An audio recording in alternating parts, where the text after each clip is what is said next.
Welcome back, Night Owls. This is Dr. Nighttime, and tonight we're solving a physics problem that deals with keeping an object from descending a ramp. So you've got an object on a ramp, gravity wants to pull it down, and you're trying to keep it from falling. So the problem statement is find the applied force needed to keep the block from descending the ramp, given that mu, the coefficient of static friction, equals 0.15. I encountered this problem on the internet the other day, just on it wasn't even a physics or academic site, it was just someone posting a random problem on the internet, and surprisingly, a number of people provided the wrong answer. So, here I'll provide the right answer. So, the problem itself had this diagram as part of the problem statement. So you've got a block of mass m on a ramp at an angle theta, and there's friction, and they say that the coefficient of friction is 0.15. You, meanwhile, are applying a perfectly horizontal force. So, first thing we do, as we tend to on problems like this, let's draw a free body diagram, and let's add what I'll call the hidden forces. There are forces at work that weren't in the original diagram. You've got the gravitational force pulling straight down, and the normal force pushing up diagonally. Right? The normal force is acting, it's going to be strong enough to prevent the block from just crashing through, but also prevent it from just being yeeted off into space. Alright, so what happens next is that we do, convert it to tangential and normal components. That is, we kind of rotate the entire image. I physically rotated the picture here. And so instead of working in horizontal and vertical components, we want to look at what's acting parallel to the ramp versus perpendicular to the ramp. So we just rotate everything. So now gravity points straight down, but down is not perpendicular to the ramp, right? It's kind of off to the side a little bit. We notice that this angle down here is also theta, just by virtue of the rotation, as is the angle between F and the horizontal here. Again, big F for applied force, little f for friction. So we convert everything into tangential and normal components. And we want to work with the normal components first. This is because if we try to do tangential components, this force of friction is 0.15 times this normal force. We need to know what the normal force is first. So in the normal direction, we have F sine theta pushing down. Right? If we look back at the image, F is going at an angle. We said this is the angle theta as well. Right? Properties of parallel lines. The sine theta component is the normal component. Cosine theta is going to be tangential. We'll worry about that later. So we have F sine theta coming down. We have an mg cosine theta coming down. Right, the full mg is this way. Mg cosine theta will be coming down here. So F sine theta and mg cosine theta together are pushing down. And normal force N is going up. So that's what we have. N minus F sine theta minus mg cosine theta equals 0. Now, here's a question that a lot of students ask when they're starting off taking physics mechanics.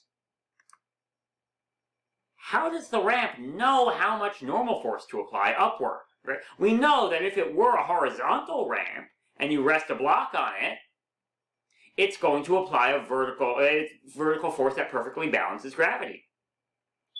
Can the ramp really tell whether it's at an angle and know that gravity isn't pushing all the way down?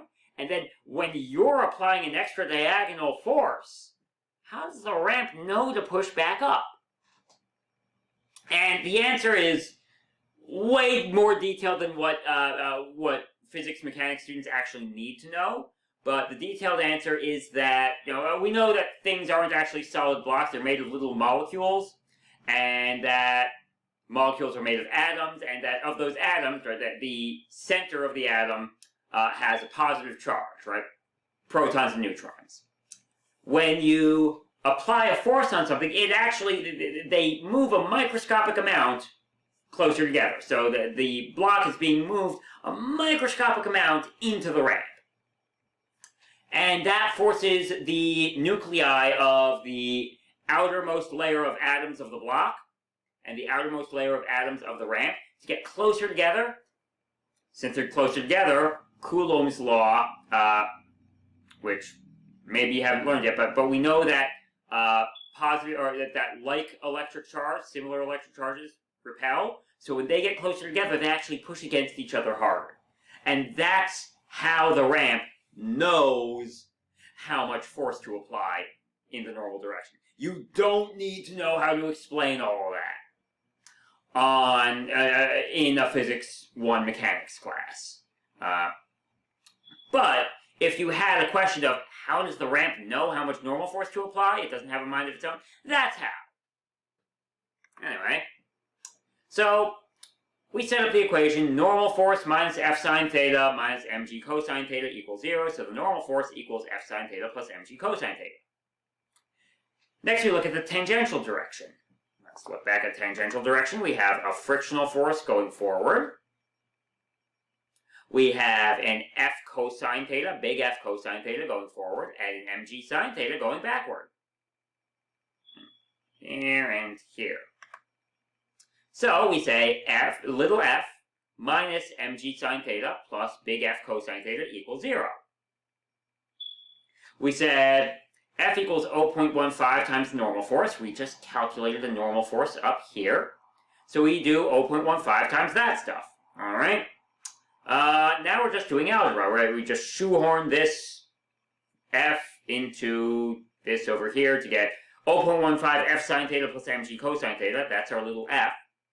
Minus the mg sine theta plus f cosine theta equals 0.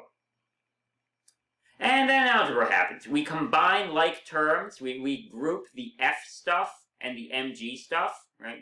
And f has a positive cosine theta and a positive 0.15 sine theta. The mg has a positive 0.15 cosine theta and a negative sine theta. So we combine those like terms. And then we've isolated f here. We just move the mg stuff to the other side. Note when I move it to the other side, I throw a negative sign in front of it. The way I'm handling that negative sign here is if I have one thing minus another and I negative that, I just switch what was in front of the negative sign and what was after the negative sign, right? 5 minus 2 is 3, 2 minus 5 is negative 3. So if I negate a difference, I just swap the order. So I have an mg sine theta minus 0.15 cosine theta. I can divide that by f times cosine theta plus 0.15 sine theta. And that solves for the required force, assuming we knew theta and knew m. And obviously, if we don't know that, then it requires a different amount of force. Obviously, if you have a heavier object, you're going to need more force to keep it in place. And if theta were 0, then it's just going to stay in place if I don't push. Whereas if theta is nearly 90 degrees, I practically have to support its entire weight on my own. Anyway, so I hope you found this helpful. And as always, if you like the way I explain things and wanted to arrange private lessons, click the link in the description below. And until next time, this is Dr. Nighttime wishing you a good night.